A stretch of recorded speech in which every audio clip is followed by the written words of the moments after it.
what we've had going on this week. As most of you would know, it's just been another massive one. They don't seem to slow down. So, I mean, obviously we've seen the death of Clockgate. We'll cover that off later. Earlier in the week, we had the Al Khan interview. Absolute fire. For me, that was a really, really enjoyable interview. Obviously very well received by everybody. Yesterday, LOL Surprise with MGA Entertainment. Like, if anyone missed that, guys, MGA is just a behemoth in the toy industry. They're like, I think, the biggest toy manufacturer in the world.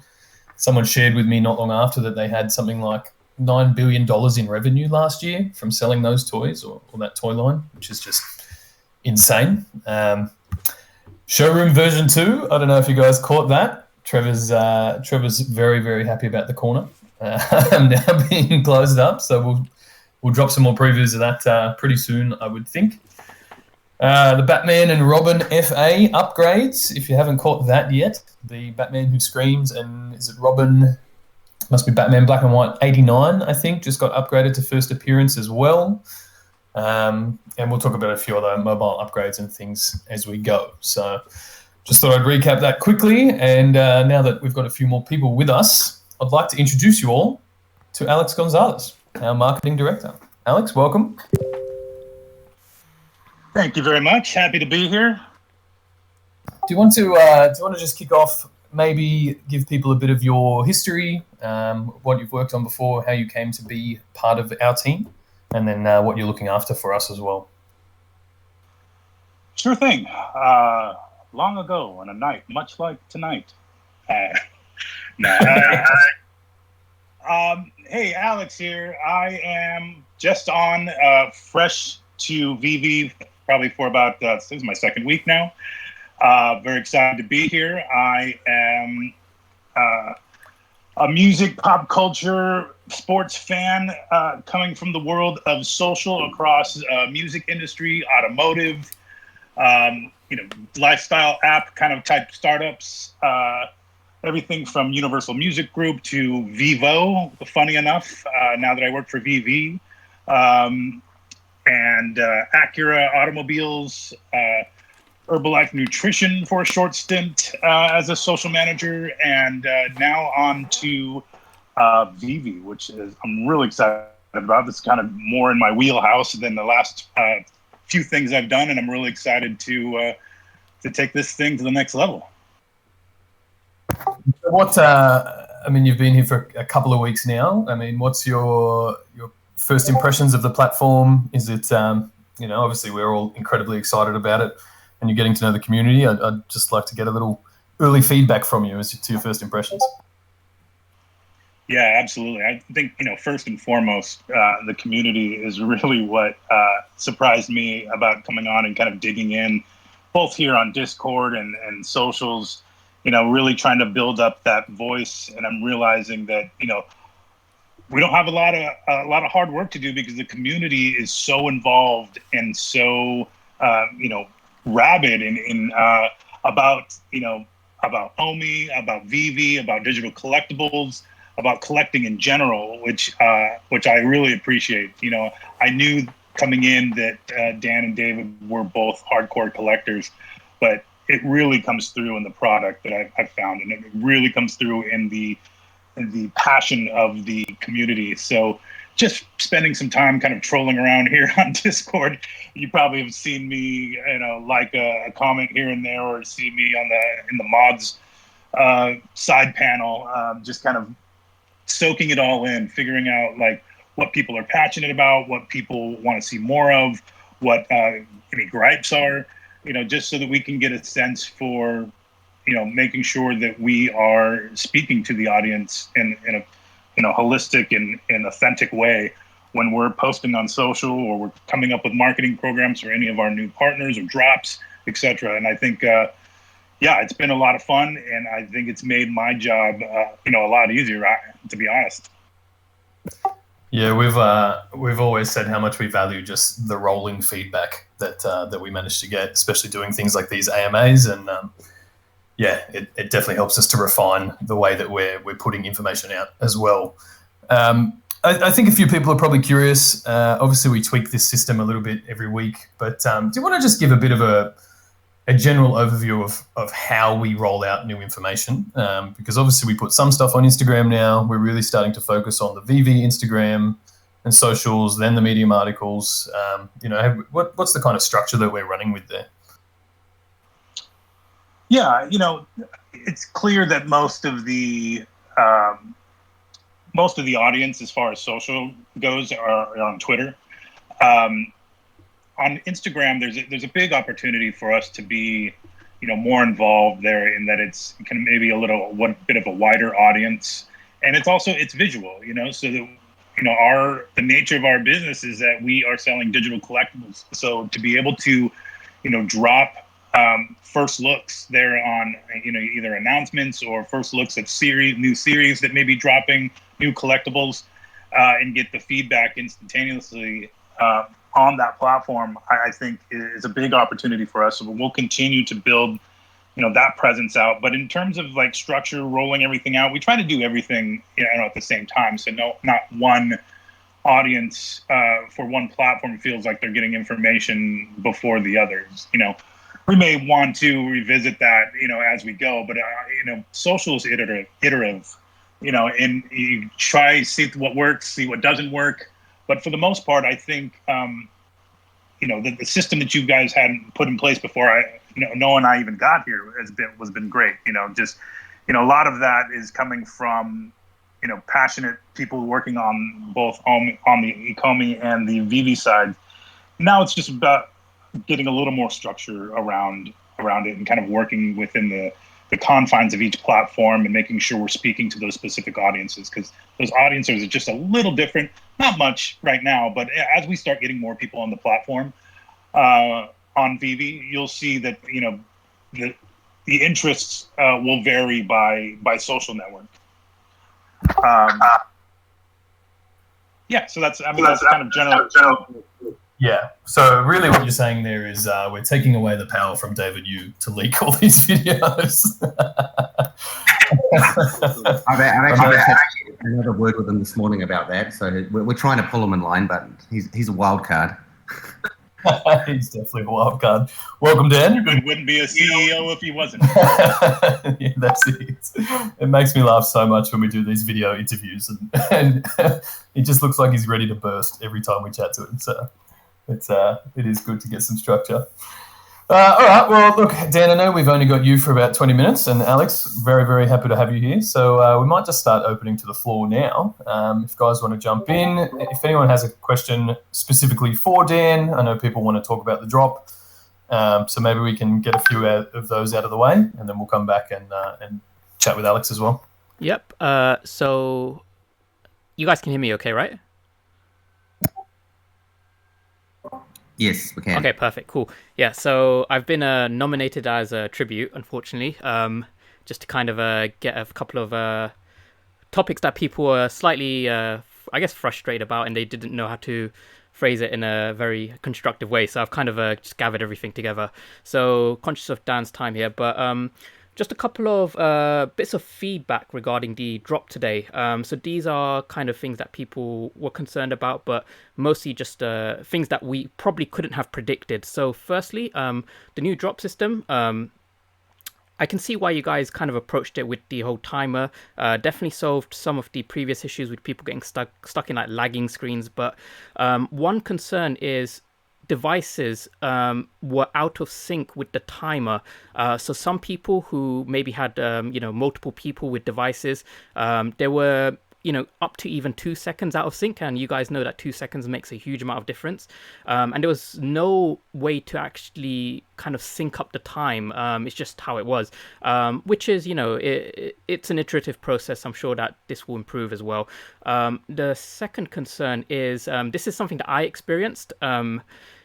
Is when the timer hit 0, my buy it now button actually didn't pop up instantly. It popped up after like a second. And I guess that's, just part of the, just part of the underlying tech. Yes, you have to kind of render this button, but how long that takes to render takes, it depends on various factors. So I noticed that some people, when they did it, it popped up instantly, which again, can be improved on. And lastly was the question. Let me just jump here and ask the questions. Sure. Otherwise, I'll forget what the first one was. Oh, okay, yeah. Feel free. I mean, we're always trying to make improvements. Obviously, the Clockgate was a big issue for everyone. We do think long and hard about how we're going to roll out these particular updates in the platform. This is as you mentioned, Kay, this is the first iteration of what we've come out, and overall, it actually went very well. I mean, I know a lot of people out there in the Twitter sphere. There's a lot of speculation about a whole lot of things, but within the company, we have cold hard data, right? So we can really understand, are there bots? Are people getting an advantage? And we can see very, very clearly from a bird's eye perspective as to exactly what's happening there. So the feedback actually has been really awesome from the community on the buy now button. The timing, while it may seem the further away the time is from the actual drop point, there can be some variances in that, but it should be lining up very, very closely within milliseconds by the time we hit the drop point. I do have a meeting planned with the team just to cover off everything around that. It was something that we already knew about before rolling it out. But from what I'm seeing, in the data, I'm not sure about your buy now button, Kay. Obviously, yeah, this is the first iteration. We're trying to, roll these features out and improve them kind of over time. But this is still by far better than what we had, and I think let's just, step back and look at, this is a new implementation. It's allowed people who don't want to participate in Clockgate or maybe don't know about it to slightly level the playing field a lot more. So from my perspective, it's a big step in the right direction. The first iteration where there'll more than likely be improvements. As you guys know, we're always rolling out updates and improvements on the app. Quick question. For the Batman Who Laughs, can we expect something similar? How do you mean? As far as the interaction? What was that comment on Twitter about? all about? Oh no, we posted about that this morning. That the Batman Who Laughs has been upgraded to first appearance, as has number 76, Robin. Oh, okay, gotcha. I did see that. Yeah, just the last thing, just wanted to touch on because people just kept on hounding me about it is, so yes, I'm pretty sure I've been telling everyone, the team's been definitely banning bots. They've been, I don't doubt that at all. I've kind of seen it happening. But I guess the concern is, and we had quite a good conversation around this last week, Dan, is kind of, I guess, ways to reduce this effect of people using maybe now people seem to be using auto clickers because the buy now button is in one space and you're not penalized for hitting it too early because you can't hit it too early. So people are kind of coming up with all these sorts of ideas like captures or some form of gamification, clicking certain dots in a certain sequence, just ways to kind of get around the I guess auto clickers now. I don't know if this was a conversation that you were planning to have, or yeah, feel free. So, I mean, I think my answer to that is that the entire basis of that assumption is that there are a significant amount of bots, right? And I can understand why people might assume that because, these things sell out in seconds. I mean, let's just take into account, with the ghost trap, the mint number was so low. I mean, we knew it was just going to go like that. But, again, on our side, we have all of the hard data, and I've already spent the morning reviewing, and I can tell you guys 100% that over 95% of the ghost traps purchased are all purchased by individual accounts. So we know that that they're not bots, and that bots are not controlling, massive portions of the drops, as I've kind of seen across Twitter. But I can understand why it might seem like that. So there are users out there that do have multiple, say, ghost traps, for example. And again, whenever these things come up, we do an investigation internally, and I go through their, all of their transaction history, and I see that they buy one in the store and then they've transferred it. They've either purchased it from the market, or maybe it's been transferred from another account. So are there people out there with multiple accounts? More than likely. That's, as I've mentioned previously, that's something that is very, very difficult to police, for us to determine, well, actually not even us, but any software company to determine whether one user and another user is the same person. But on the bot front, as I've been saying, for the past couple of days on Twitter, that it is very, very minimal. And I think what happens is that, one video goes up or one post goes up in Telegram where, someone's selling 5 ghost traps, and it literally starts this spiral of, oh my God, VeVe's completely controlled by bots. But I can tell you based on the data that it's absolutely not the case. We're always rolling out new features. Some of you guys might know that there was another rollout on Android, a forced update on Android. That was to put in another layer of protection against bots that we thought would be good to go out before the ghost trap, because we knew that was going to be very intense. So I think when asking these questions, Kay, is really about understanding the assumptions of where these questions are coming from, and we need to make sure that those assumptions are actually correct. Yeah, exactly. So I just essentially wanted the community to hear it from yourself as well, because I know you guys. It's really easy to focus on the negatives, but I know you guys have been churning out so much stuff the past few months, literally. So, thank you for your response. No worries.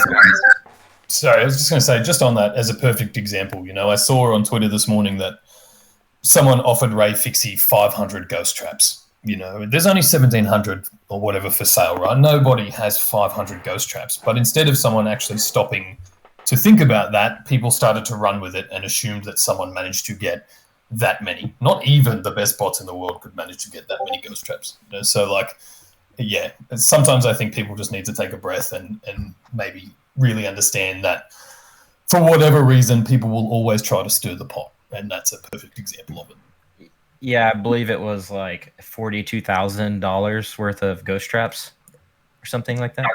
500. It's nonsense. That's what it is. Nobody's got it. Yeah, exactly.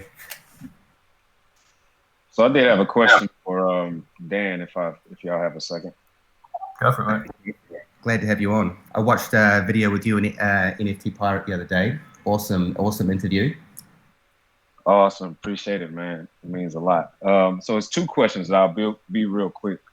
What would be the negative on mixing in on certain drops, just randomizing your mint numbers so that there isn't a first come, first serve, which would completely eliminate bots out of the whole equation. And then it would give other people in different areas who may be on 4G or 5G an opportunity to get some lower mints to kind of mix it up a little bit. And my second question would be, I noticed that over the past couple of months, we're really starting to get a lot more art, which is the part that I'm probably most excited about, because I've started to dive down into the Cossack and Frank, and they've introduced me to other artists. So I'm really excited for the art part of it. Is this something going forward that we're going to get that regularity on artists? And if so, how many would we say we would have before the end of the year? Yeah, great questions. Randomization, let me have a chat with the team on that one. That's actually a great suggestion. So we are actually making some further updates to our purchase reservation system at the moment. Excuse me. I'm sure you OGs here, remember the excruciatingly painful drop days back a couple of months ago. But really now that reservation system has been improved to the point where we are processing thousands, if not tens of thousands of transactions literally within a matter of seconds.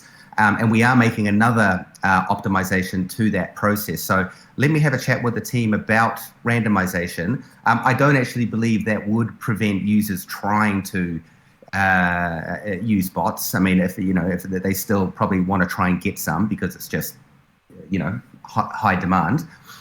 And on the artist side, absolutely, we will be bringing on more artists. We've already got new artists in the pipeline that I can't announce just yet, but the artist alley side of VeVe is definitely going to be growing. Obviously, we've got, we've had Frank Kozik in there, which was awesome. I mean, I absolutely love his Labbits. We've also had Ron English, sometime in the next month or so, we'll see the next series of serial killers coming out. And we do have a whole line of other artists. I think it really just adds another whole flavor to VeVe. I mean, brands are cool, don't get me wrong. I love Batman, I love Marvel.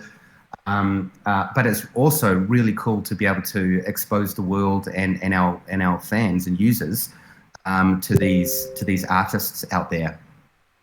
In addition to that, later on in the year, we do also have another program coming out, which is kind of part of the Artist Alley. Sorry, excuse me.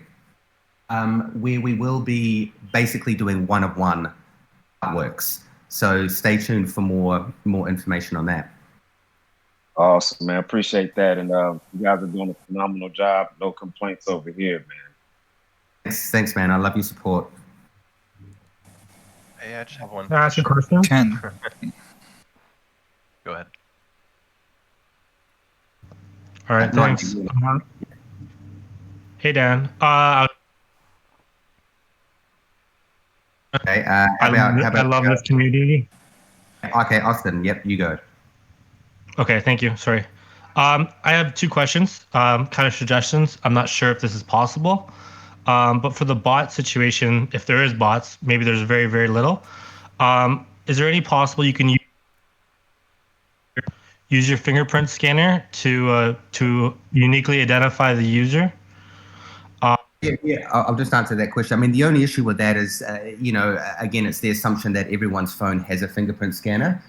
So we can't, we have to think of things quite holistically, because there are a very wide range of users and a very wide range of devices. So we can't necessarily disadvantage someone else because they don't have a particular piece of technology. And then, to be honest, the amount of time it takes the device to scan and recognize your fingerprint is probably going to add, too much extra time to give you an advantage.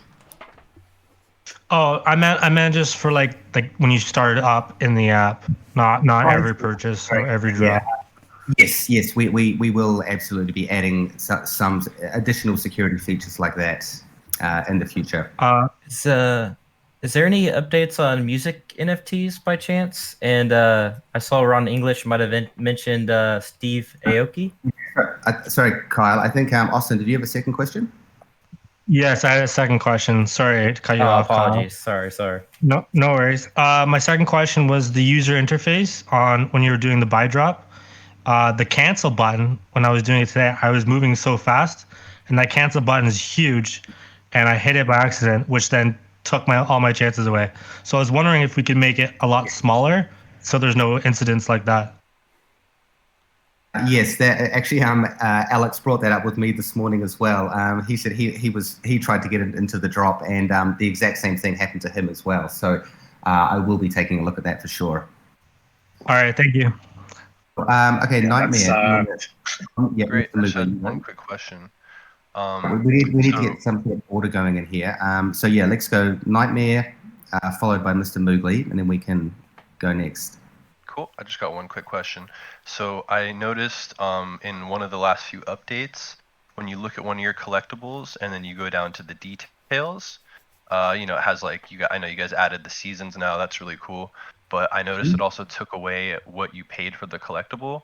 And that's just kind of made it really hard for me to remember what I paid for certain things. If I want to resell them, I can only really remember what I paid for the ultra rares off the market. For example, the big boys and anything that I may have gotten retail. So I was just wondering if that was coming back, or if there was going to be an easier way to see what you paid other than going through the transaction log. Yes, absolutely.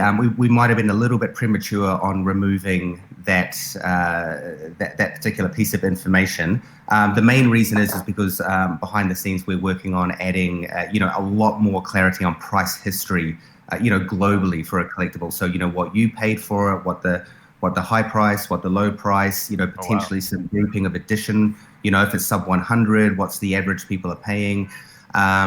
So I absolutely have heard the call from the community. So we'll get that one back in until we have the price history feature in place. Great, thank you so much. Very exciting to hear. I'm going to step down so other people can talk, but I just want to say thank you guys so much for doing these AMAs. We definitely really appreciate them as a community. And thank you guys for all the cool content you've been pumping out. That Ghost Trap today is super cool. No worries. Thanks a lot. Moogly, have you got a question there? And if not, we'll go Crypto Turtle. Thanks. Are you listening to me, guys? Yep.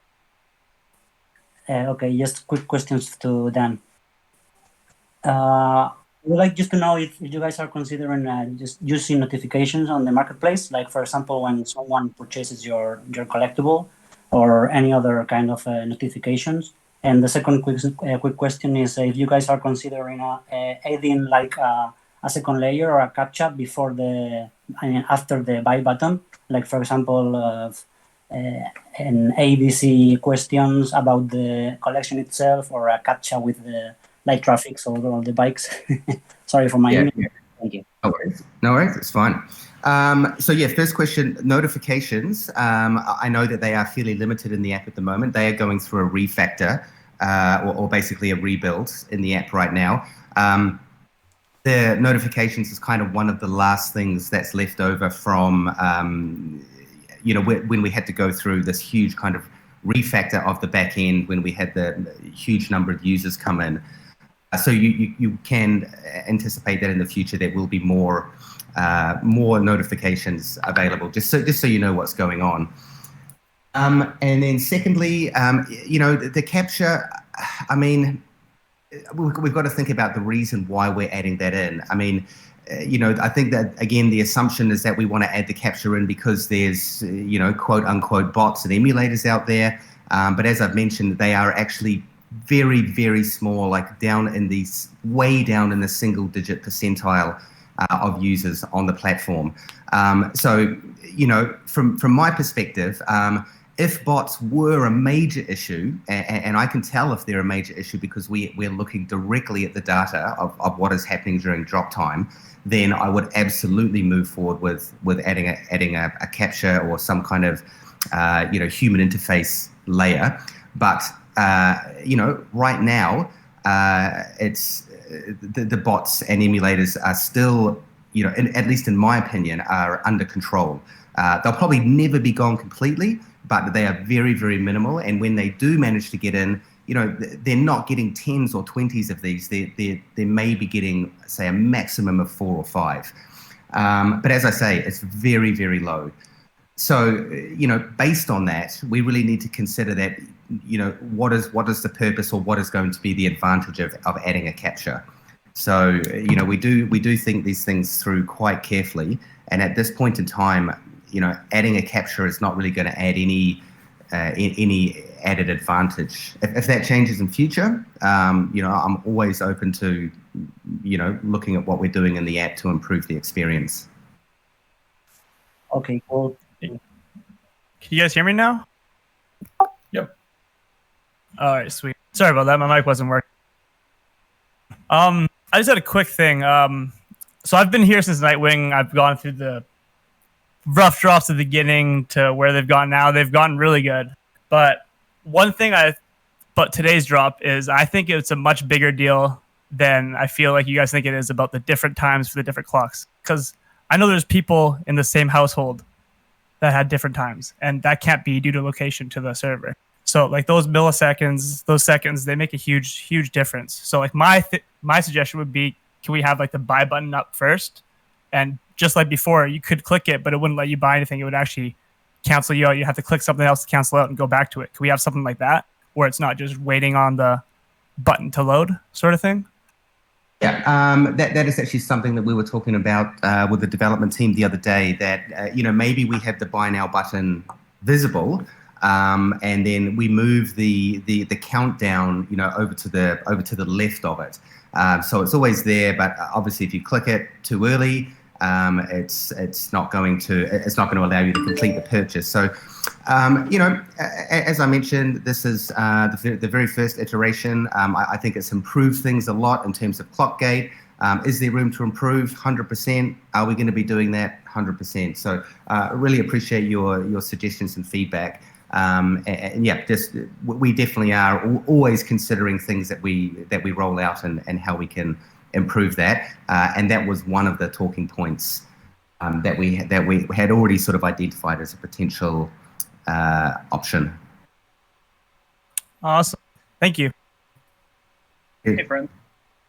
I had a quick question, if that's okay. Go for it. First of all, the CAPTCHA thing is a nightmare for accessibility. It assumes that people don't have dyslexia difference, so just throwing that out there. Also, when listing an item for sale on the marketplace or when placing something in the showroom, it works great unless you have more than like 50 collectibles. Then you're scrolling endlessly to try and find things. Is there any way that we can incorporate the select by brands maybe first as a first step before going into the collectibles, just to make sorting and placing things a little more easier for as people get bigger and bigger collections? Yes, absolutely. So that feature that you mentioned there is actually going to be rolled out as part of the accessories. What we've done now is very similar to on the My Collectibles page, where you can click the sort of the bubble tags across the top to help filter your content. When you're in the showroom, number one, we're going to reorder the list in there, so your latest purchase is at the beginning, because who wants to scroll right to the very end? Because they obviously want to put their new one in there first. So that's the first thing we'll do. And then also in that little pop-up panel, when you're adding something into the showroom, we are also adding these sort of brand bubbles across the top, just to allow users to make it easier, as you say, Brock, to to filter down to find the content that you want.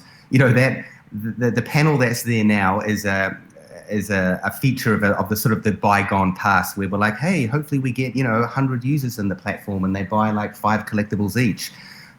So yes, we're still playing a little bit of catch up on the huge number of users and the massive number of collectibles that people own. So definitely on top of that. So thanks for bringing it up. Yeah, perfect. Thank you so much. And did you just confirm indoor houseplants soon? Did I say soon? I'm pretty sure I'm careful with those words. Soon. Sorry, I just heard you say soon. No, I'm just kidding. Thanks, guys, as always. Thanks, mate. Kyle, I know you had a question a little bit earlier, something about music NFTs too, and then I'll bring a couple more up to speed. Yeah, Frank Sabatka from the stream said, is there any plans to release the music NFTs soon? And if so, can you give an update on that by chance? I don't really have too much to say on music. I mean, it is something that we have looked into. Yeah, I mean, it's on our radar for sure. We've been talking to people, absolutely, but how we're going to implement that, what the experience is going to be, we're still kind of working through that. Gotcha. And is there any other 12 out of 10 announcements planned? I think we made a company rule that we have to announce a 12 out of 10 until it happens. All right, thank you. I will never be using a ranking system again based on the last one. Yes. All right. Orion VeVe, and then Tom, and then Mr. VeVe Vault, if we want to go in that order, guys. Well, can you hear me, guys? Yeah. May I talk? Yeah, go for it, mate. You jumped in there. Thank you very much, because I'm waiting for a while. First of all, English is not my main language, so if I make any mistake, I'm sorry for now. What? My first question is, there are lots of flippers, and it's normal. I got it. There's the business. However, some people like me got some sets for a while, and then nowadays, because of clock gate or another things, I don't know, maybe Lao means we cannot get anymore. For example, me, I cannot get anything after April. So that I can get it. However, Rise before mentioned that that clock gate never never an advantage, but I never tried that until last drops, which was hoverboards, yeah. And then it's worked. I got all the set. It was a kind of advantage, and I got it. And now today, me and my partner checked that our timers are completely different, and that's kind of issue again. And I don't know. I got that part also in database. You can check everything. There is not that much bot users and emulators. However, can do something like erase this problem completely from people's mind and put some kind of 2FA or something for we will be sure about that. Yeah, impossible after that. Kind of like erase the all hesitations. I don't know how to explain that part. And I got the second question about let me answer the first question first. Otherwise, I'll forget. Yeah, I mean, we've already covered a few things already around the capture and around the the first iteration of the RIP clock gate, and we will be making some modifications and improvements on that over the next couple of weeks. And I think the other thing to consider is that if you were here back in the OG days, and we're only talking like maybe 2 or 3 months back, there was considerably less competition back then. You might have been dealing with maybe tens of thousands of users all competing for the same drops, rather than what we have now is potentially hundreds of thousands of users. So really a lot of the sort of assumptions that I see coming up in Twitter really come down to one thing, and that is supply and demand. The demand is growing more and more and more over time, and the supply is still kind of remaining the same. I mean, as you guys have probably noticed, Dave and I have dialed back some of the edition runs that we're doing at the moment. We will see higher edition runs with some of the brands that we have coming up, which will give users a lot more opportunity. But it's a real balance in the collectible world. Things like Frank Kozak, Ron English. I mean, we don't want to be flooding the market too much with these collectibles. So I guess just to summarize and to answer your question, we are always working on the fairness to make it more accessible to everybody. And so those improvements will come over the next couple of weeks and more than likely into the future. Thank you for that. And my second question is about, it's like I'm keeping my set and I want to get some kind of promotion for that, maybe bonus, I don't know. For example, Cryptins, I got all the set, and in the future there will be, I hope there will be new launch for series 2 or 3 something, and there are another people flipping those all the time for get some profit. I got that part also, but I'm a collector first of all, and then I want to see some benefit about that. Like, but I know the master collector program. I heard about that. I read about that. It's about like some kind of pay to win. So, in my point, no, it's not a pay to win. I see. So, in my point, like if I hold that set, for example, for 3 months and I never flip that, can I get some kind of advantage from those, or it will never be? I mean, at the end of the day, there's a lot of different types of collectors out there. You've got the flippers, you've got the casual collectors, and then you've got the collectors, like myself and yourself, who love to get the set. For me, the reward is having the set. I mean, I've managed to get everything, and that's great. I've got that little badge on my profile, and in my showroom, I can display all of the collectibles in that entire set, and then I can brag to everyone else that, hey, sorry for you, but I managed to get the full set. So for me, the reward is inherent in owning the set.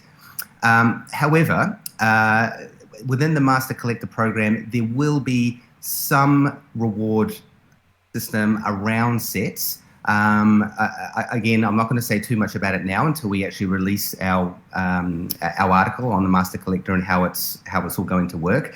Yeah, we have to be very careful. Again, when we're developing these kind of features, we have to be very holistic in our approach, because there are only certain people that have the opportunity to own an entire set. So if we were to reward those people too much, it then gives a certain sector of the VeVe community perhaps an advantage over others. So at the end, it comes down to you own the whole set, and that is the inherent value of what it is. If you want to flip that whole set, then obviously that's on you. So yeah, I mean, in summary, there will be a small advantage to holding a set, but again, we can't be too unfair on other users who potentially are not in that position. Thank you very much for all those answers. Have a wonderful day over there. Thank you. Well, hi, Dan. Hi, Ray. Hey, mate. Go for it. This is Orion.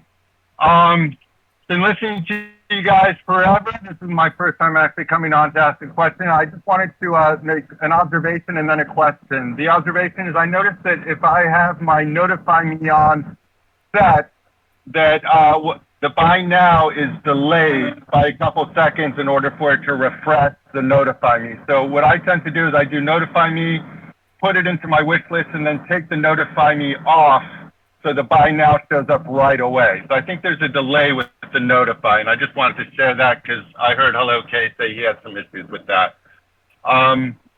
The second thing is I was wondering, could you elaborate a little bit on the 2.5% that is charged in the second? And at one point, I think that was going towards buyback, but now maybe it's going towards the licensors, which I think is great. It's going to motivate them to want to list with you guys. But I was just wondering, just for clarity on numbers and tokenomics, which direction that's going in. Thanks for the observation. I will get the devs to double check that to see if there is any delay caused around the Notify Me button. So thanks for that. Now, with the secondary market fee, it's very straightforward. It's basically 2.5% of the value in OMI gets burnt. That is all on the VeVe side. Right now, we haven't introduced any licensor royalties, although that will be coming in the future. So it's actually just very, very simple. 2.5% transaction fee gets removed in gems, and then 2.5% of the OMI value gets burnt. Perfect. Thank you very much. And thanks for being here, by the way. This is great. I really enjoyed listening to these, and I'll step down. No worries. Thanks again for your support. Tom, if you want to go, and then VeVe Vault, and then we'll probably say goodbye to Dan, I would think. Hey guys, how you going? So I just really had a question just around the accounts. So you can see after the drop that there has been a number of messages sent on Telegram groups for guys that have like 5 on sale, and then you can see that there have been lots of kind of cheap multiple accounts. So I'm just thinking, with KYC potentially coming with the money transfer side, could that potentially be incorporated into maybe the account creation side as well? So there is kind of like that, similar to like an exchange where you have to, have your identity verified before you kind of make an account. I just feel that could be potentially helping bring those numbers down of, one person that has multiple accounts that just sweeps up. And like I said earlier in the conversation, while there is a portion of the community that might be setting up multiple accounts, it is very minimal. In terms of the, sorry, I just had an email notification come in there. Just remind me the question was about again. So just really on, I know you're looking at bringing in KYC with money transfer license. With KYC, the real issue with having KYC at the point of account creation is basically that it's a real barrier to entry. I mean, anyone in here who's in the crypto game that knows about, that knows about signing up to an exchange, they all are very aware that you need to sign up with KYC, you need to do a photo of your passport. But if you're an average collector or an average user, that can be a real barrier to entry. So it's more than likely not something that we're going to introduce. Okay, that's all good. And I love the work, by the way. The Al Khan interview was just brilliant, and obviously the Marvel announcement as well. It's hopefully really good days ahead. Yeah, thank you. All right, last question. Hey, can you guys hear me this time? Yep. Awesome. All right, I do have a question myself, but I have a couple questions from the voice chat discussion channel. Doyle wanted to know if you guys are going to have a virtual or physical presence at the October's Comic-Con that's coming up. Still deciding on that one. So yeah, watch this space. Okay, I got it. And then there was another guy in the chat who said that he's been locked out of his account for a few weeks now, and he got an email from somebody from VeVe on Friday saying that they're investigating, but he hasn't heard anything back yet, and he was hoping we could ask something about that. Maybe you guys would have an update for him. I'm not even in the support kind of team, so there's really not much I can say without any details. But if his account's been investigated, there'll be a reason around that, and they just need to take their time. We are very, very strict on our terms and conditions, and if it looks like someone is trying to abuse the system, then yeah, your account's going to get investigated, and we do that for the protection of all of our users. Yeah, that makes perfect sense. Okay, I have one question. It's more of a comment that you guys could maybe take back to the developers. So when you're transferring an NFT to another user, that search function right there, it's pretty bad. Like, for example, if I'm trying to transfer to a user named Phoenix with two X's on the end, and I type her name in, you cannot find it.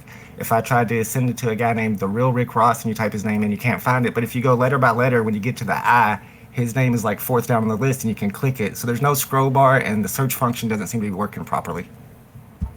100%. That is actually already a known bug, which is in the pipeline at the moment. I'm not a developer, but something to do with the search indexing in the back. But yeah, we're on it. Thanks, guys. No worries. Just on that, I always kind of suggest to people, like, you can always screenshot your QR code and send that across if that's the easiest way to populate it on your end if you're trying to send collectibles to other people too. And Dan? Yeah, I'll probably do one more just quickly. Okay, sweet. Let me bring one more up.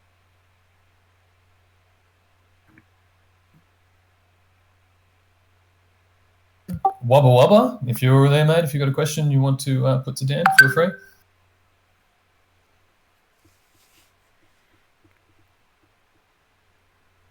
May need to unmute your microphone if you can hear us there.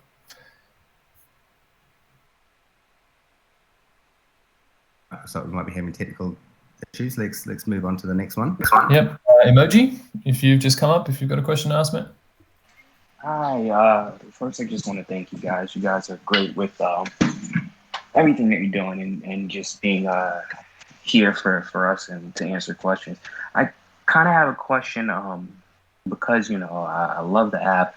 I love the features. Sometimes I'll randomly show it to people I don't even know because I'm so excited. But one thing that kind of like I was wondering if would be worked on is a lot of times when I show it to other people, because they're unfamiliar with like the way AR works, they may like act as if it was a typical app where they expand it or touch things and move things. Basically, I was wondering if like a lock feature is anything that would be looked at, because a lot of times like I would show it to people and then all my collectibles would be moved around before I could tell them to stop. Yeah, I'd have to have a think about that one. I mean, it's quite a big feature. So, whenever we assess these kind of features, it really comes down to, how much of the community it's going to impact.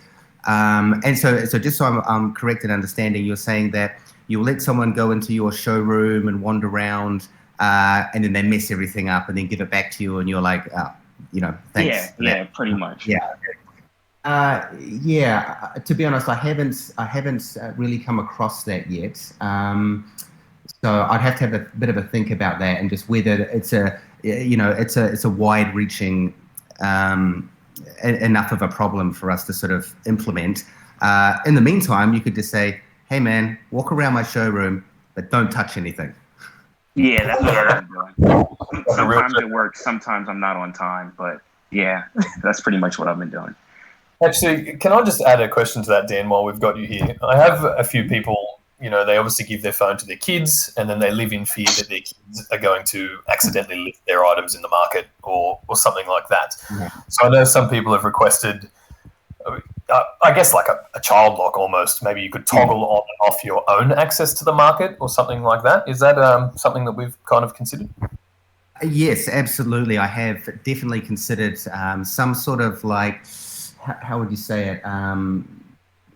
Like limited access kind of feature in the app, where exactly as you say, Reese, you may be able to go and toggle on like kids mode or limited access mode. And actually, to be honest, just to the point that Emoji was saying, that is something that we could potentially look into that as well.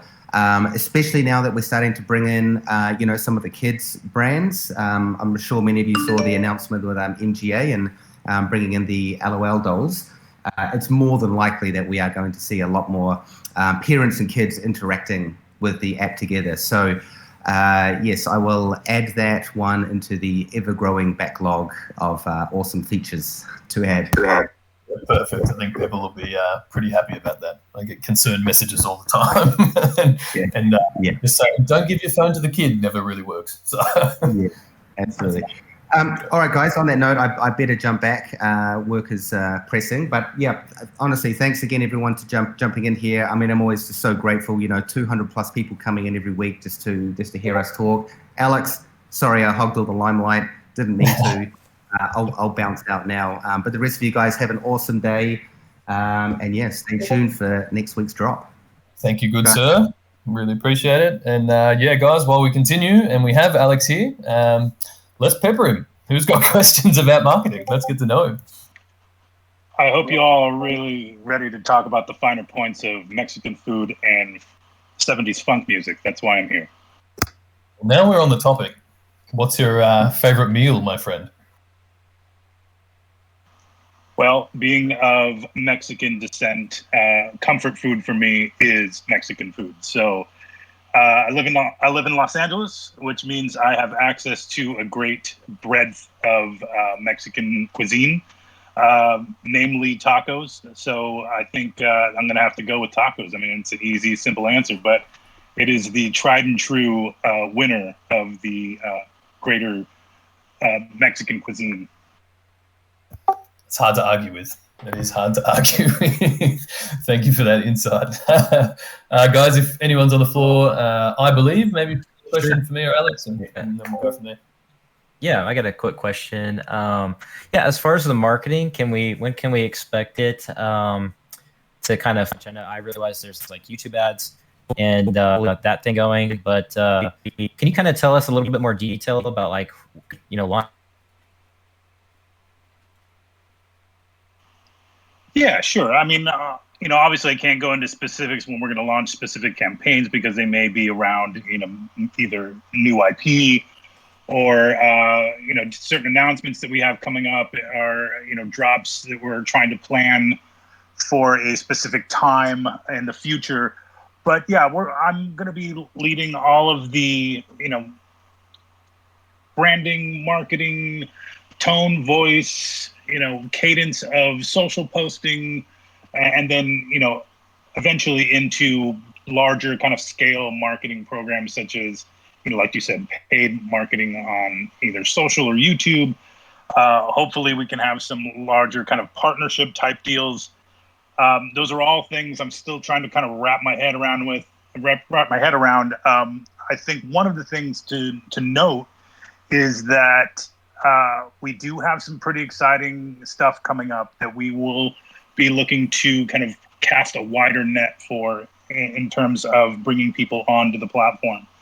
And the reason why we haven't kind of like pressed start on the marketing button, so to speak, is that, we've had, one drop a week, maybe 2 drops a week, and they sell out instantly. So, we want to get to a point where we have plenty of IP and plenty of drops happening at a regular clip, so that we are not driving people to an experience where they can't buy anything at retail and have to buy something aftermarket.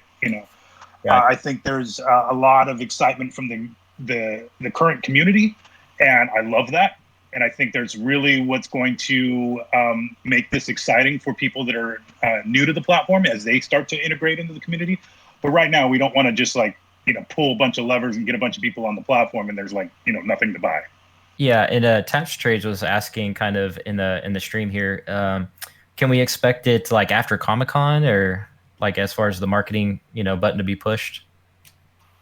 Well, I don't want to call it a marketing button. It's definitely not that. There's some careful planning that's going to go into IP-specific campaigns and things like that. But yeah, around Comic-Con-ish, I think is a good kind of marker to put in the ground in terms of where we're looking to, get outside of just organic social. Yeah, absolutely. Gotcha. Thank you. Thanks for answering that question. I got a question for Alex. Shoot. Hey, Alex. So I know a lot of us in the community have been looking at things like certain movie drops to align with VeVe drops and things of that nature. Do you plan on doing that moving forward, trying to align some of the major happenings in entertainment with certain specific VeVe drops? Yeah, I mean, obviously that's the goal. I don't think we have anything in the pipeline right now that we can speak about that is going to be day and date with a movie release. But we're always looking for those opportunities in which there is going to be a drop that coincides with a big, cultural event, whether that be a movie drop, sporting event, comic book arc release, or whatever the case may be. I think we're always going to look for those synergies in terms of marketing dates or market drop dates that is going to help us kind of get the word out and get more people on the platform and just fold into the general marketing of that IP. Gotcha. 'Cause I think that a lot of us kind of were expecting that, and we haven't seen that yet. So that's kind of where that question comes from.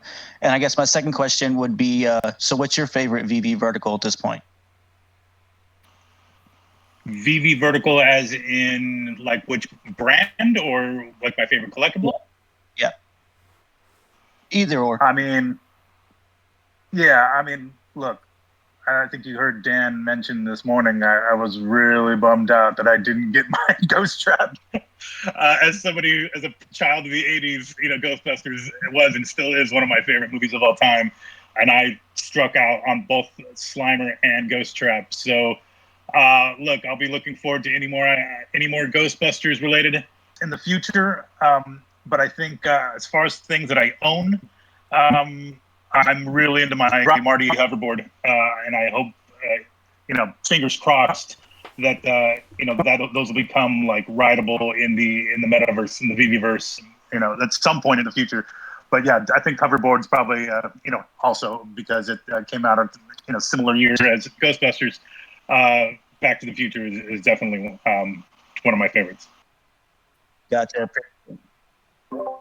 Hey, I've got a question for Alex, actually. So recently I did an AMA a little while ago, and the question that I kept getting hounded on by the community was when marketing, specifically not just marketing for VeVe on the VeVe side, but also marketing for the OMI token, because I'm aware that in the past Google was quite tight with the kind of crypto marketing with the ads, but they've relaxed their policies quite recently.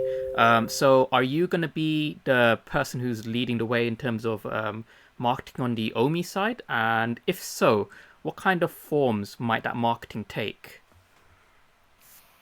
Well, I'm very happy to announce that I will not be involved in any way with not to say that I'm not excited about it. Obviously, I wouldn't be here if I wasn't, but I'm specifically focused on VeVe and the digital collectibles and building the VeVe brand moving forward. I'll leave OMI to Reese in the Ecomi team, but I will be focused specifically on VeVe. OMI side is definitely my side of the equation. you know, as we list on new exchanges, they obviously come with all their campaigns, things like that. When it comes to Google relaxing their advertising rules, like I don't think you're just going to see the OMI token plastered on a Google ad.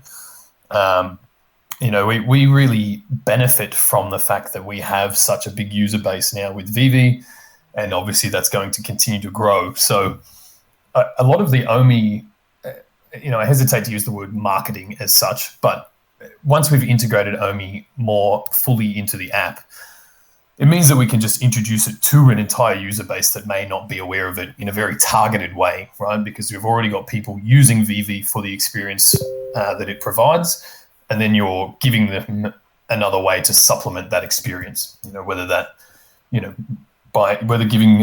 using the OMI token gives them an advantage over, you know, the exchange rates, for example, or the app store fees, or whatever happens to be. There's enough sort of incentive mechanisms we can build in there. Then you add to the fact that some items in the store you will only be able to buy in OMI, for example. So, you know, I think that I'm not expecting to be rolling out a traditional style marketing plan, you know, where we would run Google ads for the token.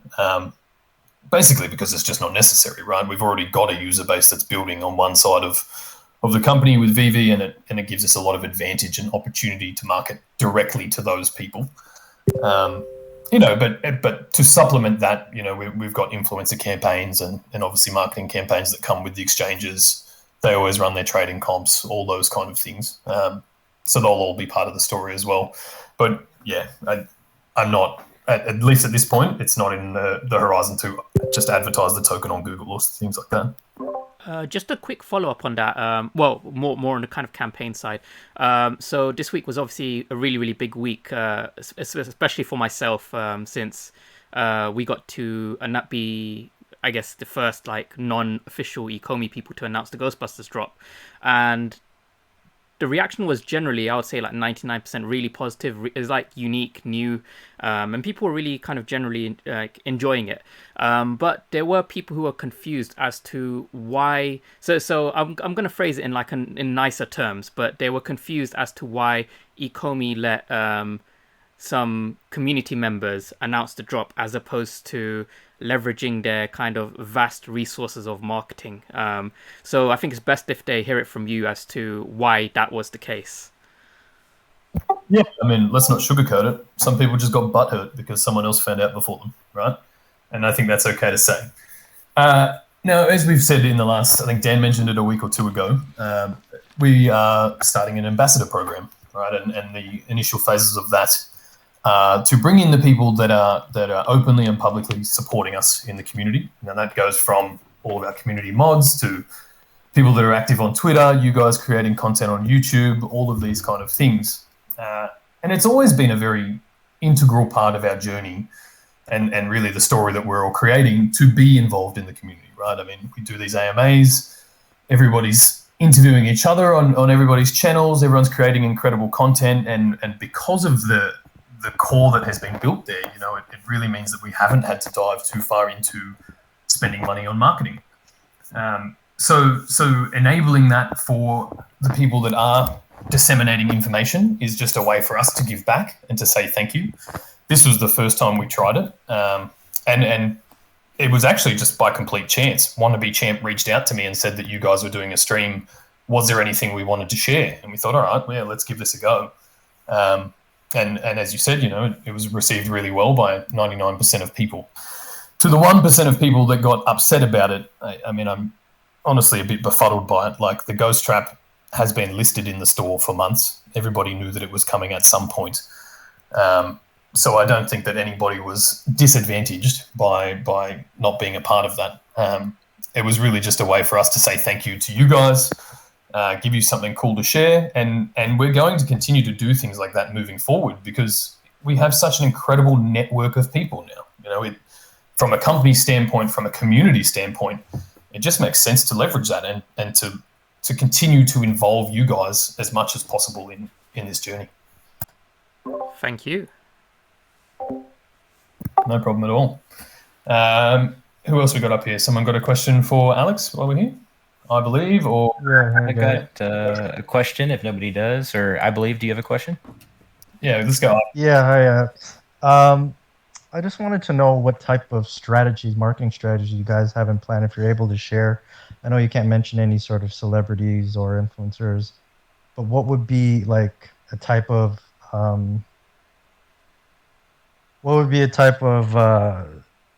strategy for, you know, like the Met Ambassador program, for example?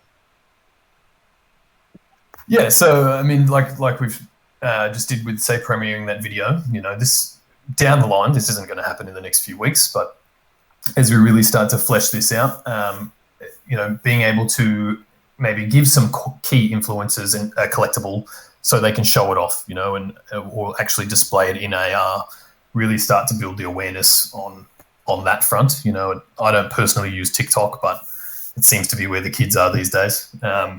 You know, and that kind of content is really, really viral. It's really easy to share around, things like that. So we're very blessed that we have a product that people really enjoy interacting with. It is very visual and visually appealing. So it lets us leverage platforms like Instagram or TikTok to really show these things off. So I guess that's kind of the future intention of it, to be able to use our network to disseminate information, but also to be able to catch the attention of other people who may not have heard of VeVe or seen anything like it. And then obviously with the design of the platform, it's very easy to then onboard that person because all they have to do is download an app. They don't need to understand crypto or wallets or keys or any of that stuff that is still a barrier to entry for most NFT projects. Is there any plans to use any celebrities in any of the marketing anytime soon, or is that somewhere further down the line? I'd say further down the line, for the same reason that we haven't, you know, pushed the proverbial play button on the marketing. There's no point having say a big name celebrity promote the app or something and then have these users come in and not be able to do anything. So I think that all comes down when the system is more refined and we have more content available. Okay, Yeah, to that sense. point. Thank you. Sorry, can you hear me? Yep. Yeah, so to that point, yes. I mean, we're always going to look for those opportunities where we can have synergies with whether it's celebrities or well-known influencers or, you know, the artists themselves of the actual digital collectible. It's always going to be part of the plan in rolling anything out that we have on the platform and the drop schedule. You know, as for the proverbial marketing button, I don't want to get too caught up. I know that's kind of come up a couple of times. There is no, you know, marketing button, so to speak. There's me getting my feet wet, but everything that I've been doing and Noah's been doing, you know, since he started has been, you know, marketing. It's under the bucket of, you know, have information, disseminate information, make sure people are aware of the drops and the scheduling, and work with the community to build excitement around the drops and share their excitement once they do procure those collectibles. You know, continuing to build out that presence across all social platforms is really kind of the short-term project or priority for me. And then, you know, once we have a tried and true kind of schedule of drops, and where we're a regular schedule of drops, where we're doing once, twice, maybe 3 times a week, who knows, then we can start to kind of put in place, you know, some lead time stuff that we were going to be having campaigns around, you know, because right now, as they've been happening, and I'll be completely honest with everybody here, these drops that have happened in the last 2 weeks since I've been here have happened fairly quickly. Like, we find out about them from the licensor, we get the sign off from the licensors, and then it's like, okay, hurry up and go. Like, and so we got to just figure things out as we go. You know, the goal is obviously to have as much lead time as possible so that we can actually plan out a robust marketing campaign around each of those IPs. But for the most part, yeah, I mean, everything that we do on a day-to-day basis on social or you know, YouTube with the videos, we're going to continue to build out each of those strategies on each of those verticals. Thanks, guys. No worries. Yeah, and as Alex just kind of alluded to there, I think part of that process is really just getting the community used to where to look for that information. You know, like, it's at the moment we kind of release the Medium article 24 hours before the drop. You know, once we're in a bit more of the swing of things, maybe you can expect to see them a week before or 2 weeks before, and they'll always release at the same time on the same day so that you do know where to look. Whereas, for the last few weeks, like maybe David Yu is the first one to drop something on his Instagram. Then you see it on our Twitter. Then you see it on VeVe Instagram. It's been a bit all over the place. So I know that Alex and Noah are really working on just refining that structure a bit and that rollout so that it is more consistent across all of our channels as well. Who else have we got up here? Tom, and then Josh, if you guys have some questions, and then Fav P-word. Maybe we'll go in that order. Oh, no, I'm good. I just stuck in here. You can kick me out. Okay, sorry, man. Yeah, I might send you back to the audience just so we know. So, Josh, 7291, same deal. If you got a question, how about it? Hey, I got a question, but it's not about marketing. It's more towards the new FA Robin from today.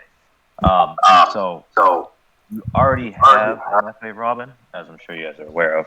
Are you guys going to add anything in the description of the new FA Robin to make a difference between the two of them for new users that maybe don't understand the comic books behind it? Yeah, I did ask about this actually when Dan said it was getting an upgrade, because I thought the same thing. I'm like, we have a Robin. What do you mean? But yeah, as you've just alluded to, it is technically a different character from the comics and that kind of thing. I don't know if an extra descriptor will be added, maybe into the bio of it, just to say like where that particular Robin came from. Assuming based on your question, it's not there already. So yeah, I'll bring that up with the team just so we can help to differentiate those a bit. Okay. Do you think we could see something like his name changing from Robin to Damian Wayne as his character, or do you think it's going to stay Robin? I would imagine the character name would stay the same. I think the descriptor, if anything, the little bio piece would change. And I brought up the same thing with Dan as well. So we can, there's obviously some implications there in terms of, changing names on things, obviously. But if it's just the bio and we just kind of put a little more of context, why it's considered a first appearance or who that character actually is, Damian Wayne, for instance. I think if that doesn't have any implications in terms of the value of the piece outside of just calling it first appearance, then I think we should definitely look into updating that. Awesome, thanks guys, appreciate it. No worries at all. Fav P-word, if you're up. Yep. Oh yeah, okay. I love everything about VeVe right now at the moment. I had a shout out to Dr. Roxo, and I'm a huge funk fan also, to Alex.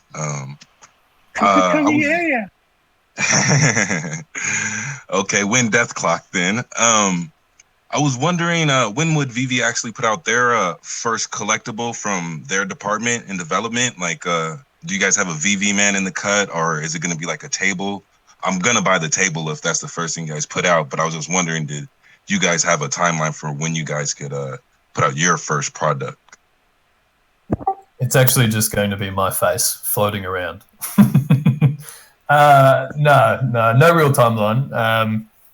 The intention isn't really to put out our own branded products. Oh, sorry, Trevor's just messaged me. Trevor's face too. He can be a collectible too. The intention is obviously to showcase and highlight the IP of these licensors. There will be unbranded things like the accessories, stuff like that is available.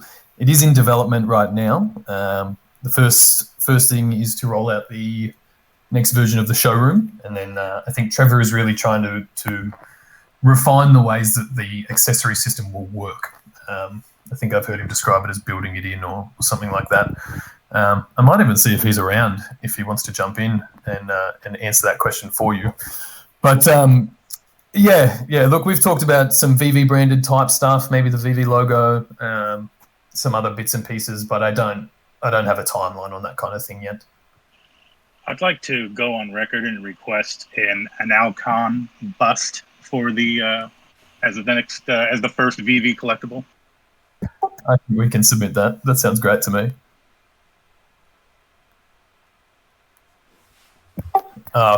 Trevor wants to go first. Trevor, do you want to join us in this conversation? If you can hear us, mate, come join the stage. And in the meantime, Wubba Wubba, if you've got a question. Yeah. Regarding marketing, I just want to say I love the way you guys interact with the community. It's perfect. So don't take anything away from that while you introduce new marketing strategy. In terms of the question, it's about listing NFT under OMI. Is there any concern in regards to the volatility of OMI? Let's say if I list it, especially under auction for 10 OMI, 3 days later, OMI may be $20 more or $20 less. Is that going to be a problem, or it's list under your own risk thing? No, not really. On one hand, I think we've really talked about, at some point you'll be able to choose the duration of your auction, which would minimize any sort of price fluctuation. But ultimately, you're transacting peer-to-peer, so it would be up to you to set what OMI price you want. Now, if the dollar value of OMI goes up exponentially, then it would be up to you to, maybe list at a lower price in OMI if you want to sell that collectible. But at that point, it's peer-to-peer. You have full control over the prices you set, and it will be your responsibility to adjust those prices if necessary. So is it going to be, I want to list $20 worth of OMI? Is that the case? No, you list in an OMI amount. So you may list for 1,000 OMI, and because you're transacting in OMI, that doesn't change. It's only the dollar value based on the spot price on the markets that would fluctuate. But in terms of an OMI transaction, 1,000 OMI is 1,000 OMI. Got it. Thank you. And if I may, can I ask another question regarding auction? If the bidder that won the auction doesn't pay after 1 day, is there any way you can add, for example, give the second bidder an offer to buy it? Yeah, so I think the next phase of the auction upgrades to roll out is an escrow, where to place a bid, you actually have to put, say, 10 gems into an escrow account, right? Anyone who wants to participate in the auction has to contribute 10 gems. If you don't win the auction, you get your 10 gems back. If the person who did win the auction doesn't pay, then whoever was selling it will at least get that 10 gems.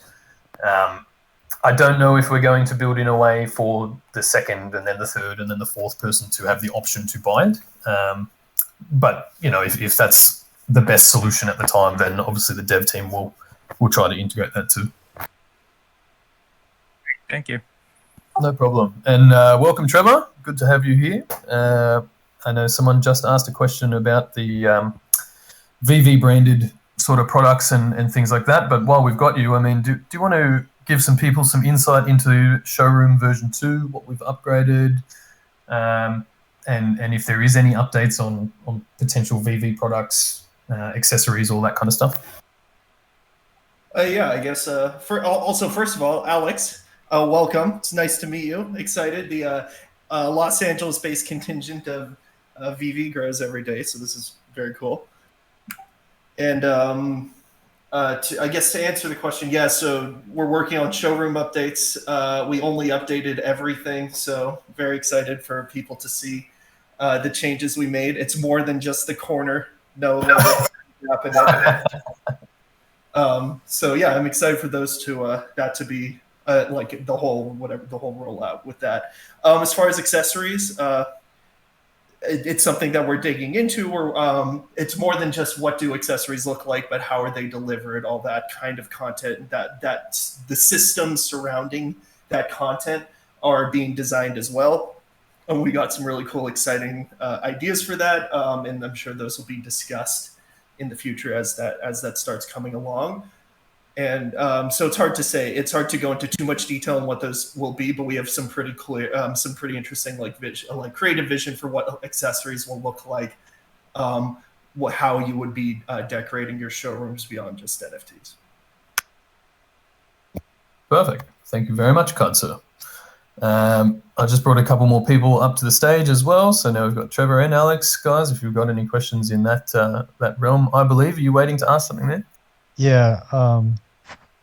I know that you guys have more like collectible IP that you want to release as NFTs, but since we're bringing accessories and furniture and houseplants and whatnot, can we also expect like designer furniture, designer appliances, these kinds of things? That is a very good question. To my knowledge, it's not really part of the conversation, purely because it's not really the vertical we're really accessing. But I mean, anything's possible in the future. You know, if there's demand for designer couches or things like that, or they become items that people want, then maybe. But again, I don't know if in the digital space people will want to collect or, you know, pay a premium for a designer couch over an ordinary one, unless it has like some specific utility or function.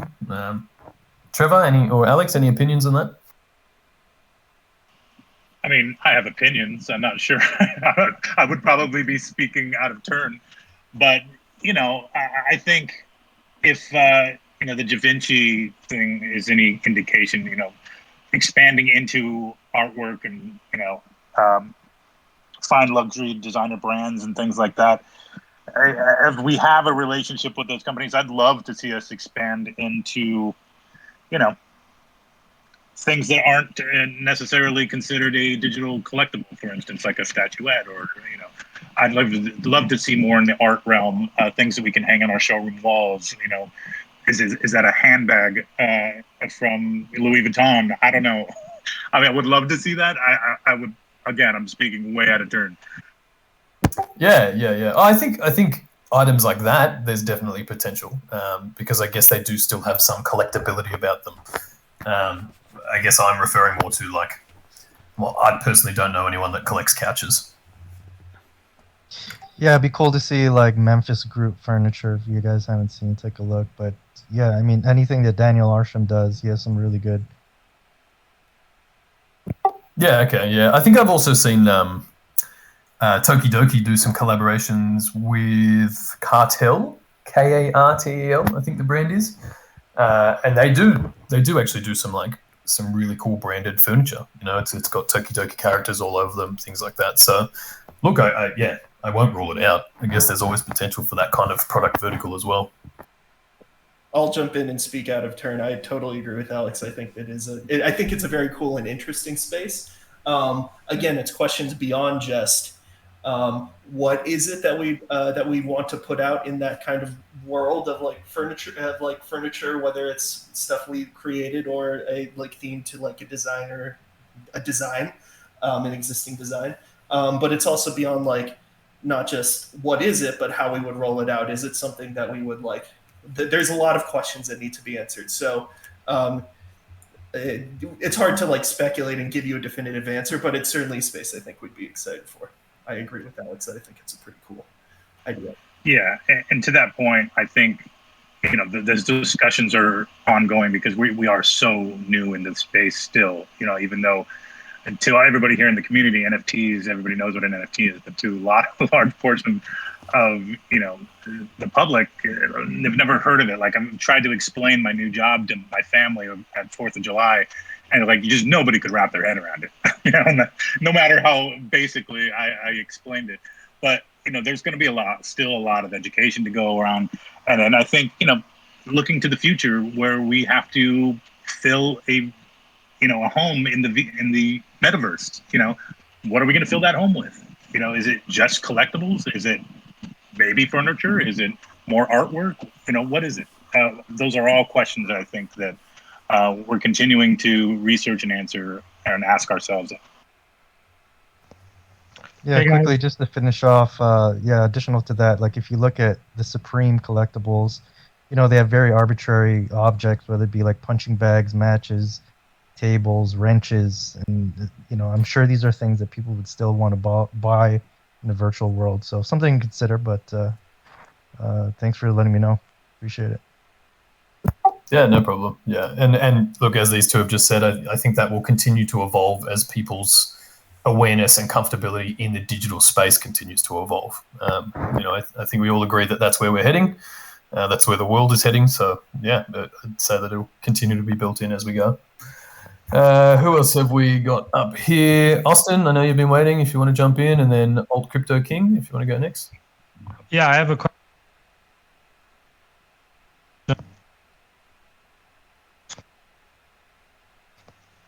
Can you hear me? Yeah, now we can. You were cutting in and out a little bit there, but I think just hold that button or do what you're doing. Yeah. I'm just weird to push to talk. So my question is to Alex regarding, because we're having like children and kids coming onto the platform.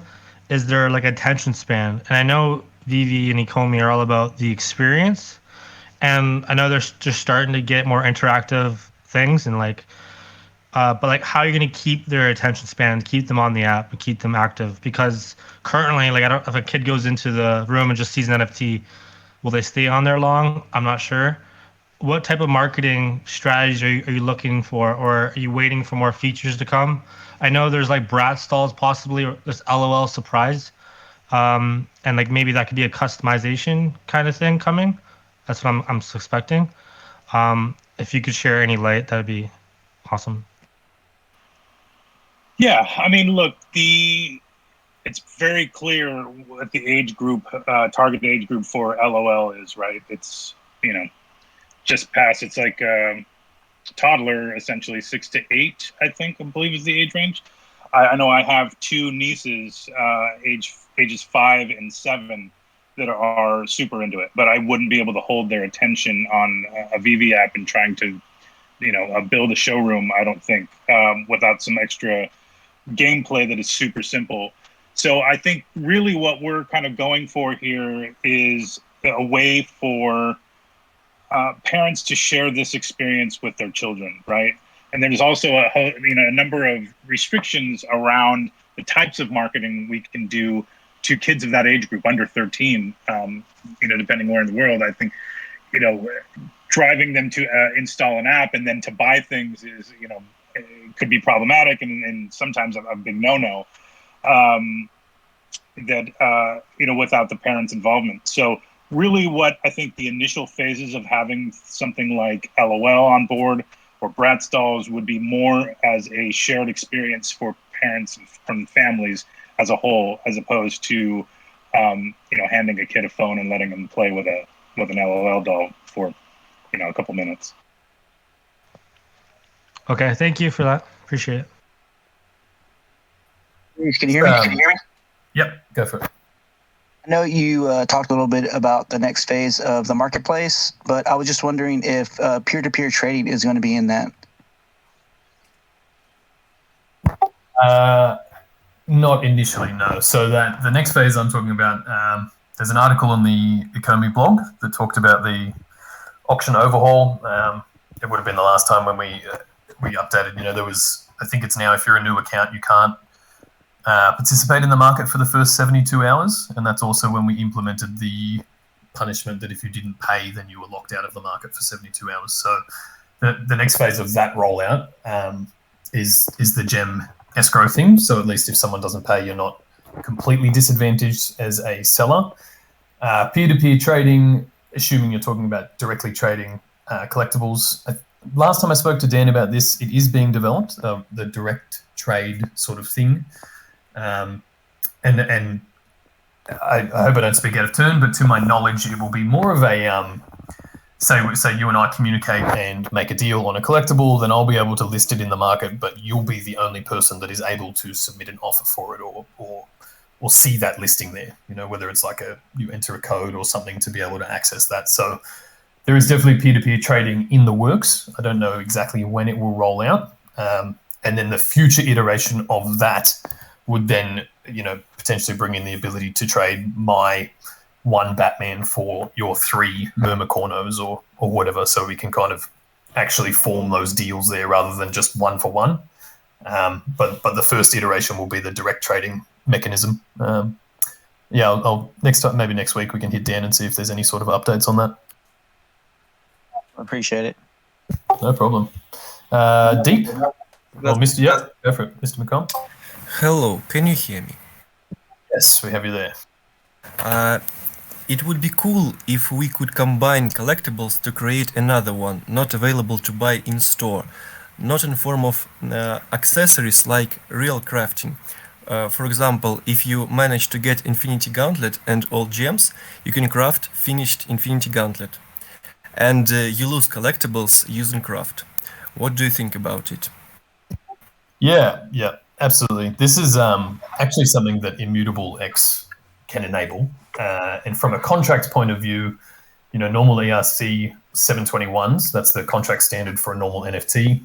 Then you have ERC 1155, which is a composable standard. So that would mean let's say you have a Superman and then you get a golden cape, for example, and you can combine those two collectibles.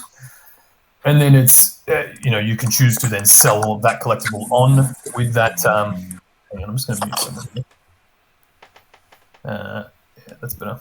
You can sell that collectible on, and it comes with the accessories or the attachments that you've given it, say that extra sword or extra cape or things like that. So it's definitely in the works. It's definitely something that we will see in the future, being able to customize the appearance of your collectibles as well as as well as actually own them. Thank you. And as a closing statement, I know that you can't talk about licenses, but I just want to share my personal wish to have League of Legends and Dota collectibles. I would be very glad to have them. Thank you. No worries. I'm sure Trevor would be glad to have them too. Yes, I would. All right. Now, Macom, if you want to go for it, mate. Oh yeah, thank you. No, I just got one for Alex, but before I go, I should say I'm from San Diego, and I do respect the taco choice as your favorite food, but I gotta say, a San Diego, California burrito, man, you can't beat it. As I'm actually from San Diego, and I will wholeheartedly agree with you. There has not been any place in LA that I've found that does a even halfway decent California burrito, and it bums me the F out. So yes, I do agree with you. Yeah, I didn't want to hurt your feelings by saying that, but I'm glad you agree. Just quickly, what makes it a San Diegan burrito? What is so different about it? It's basically just a steak or a carne asada burrito. It's got guacamole inside, cheese, and then what makes it a California burrito is that it's got French fries inside. Classic move. It's delicious. If anybody ever goes out there, you need to try it for sure. No worries. It's sound advice. Do you have a question while we're here?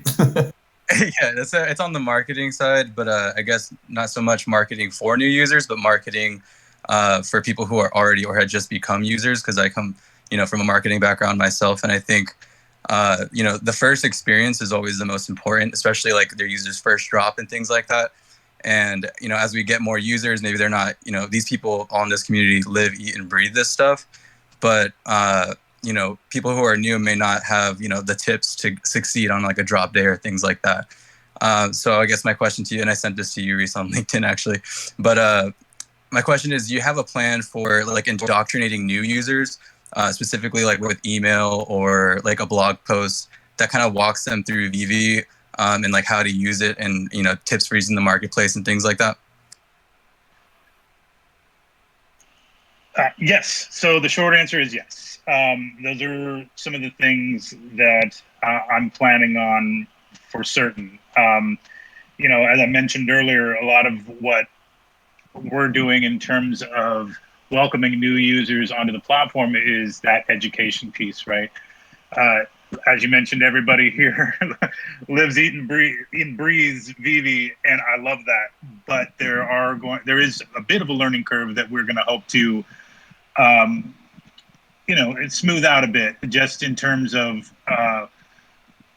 ongoing education via social, whether that's influencer video or community YouTube channels and things like that, where we're doing appearances on or creating short form video on Reels, whatever the case is. We're going to continue to educate the people who are new to the platform with both kind of 101 VeVe 101 content or tips and tricks or whatever the case may be.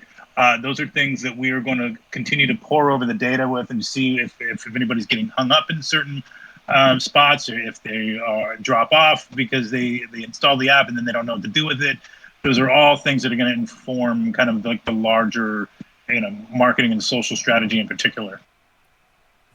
Got it. Yeah, that's good to hear for sure. Thank you, guys. I got a question for Trevor. Shoot. So I know some of us have seen that there might have been an issue with the Pitbull hoverboard. I don't know if that's been brought to your attention or not, Trevor.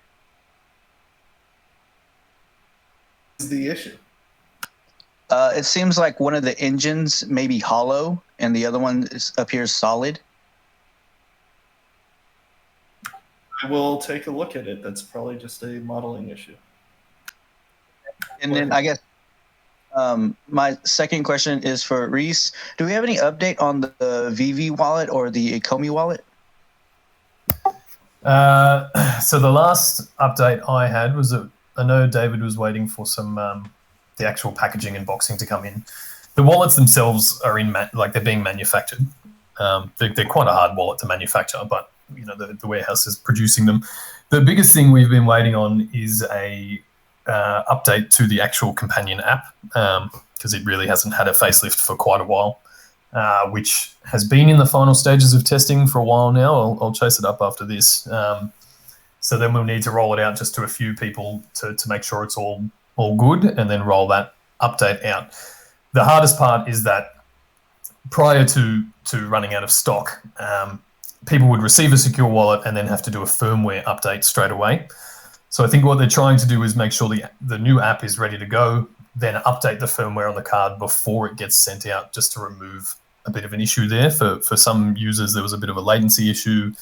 Some phones, because all of the firmware updates on the card happen over the air, like from your phone, there was quite a few teething issues there, and it caused a fair few issues for me running the support on that side. So I think they're trying to get all those things in line before they make it available again and send it out. All right, perfect. And if you need any beta tester for that, feel free to reach out to me. Yeah, no worries. If you've got, have you got one already, a wallet? No, because they've been sold out. Okay, yeah, that doesn't really help us on the beta testing side then. Okay. Yeah, we need people with the wallets to test the new app, but on the next round, yeah, I'll bring you in. That's fine. Yeah, for sure. Awesome. Thanks, guys. No worries. Mr. Viper, if you've got a question.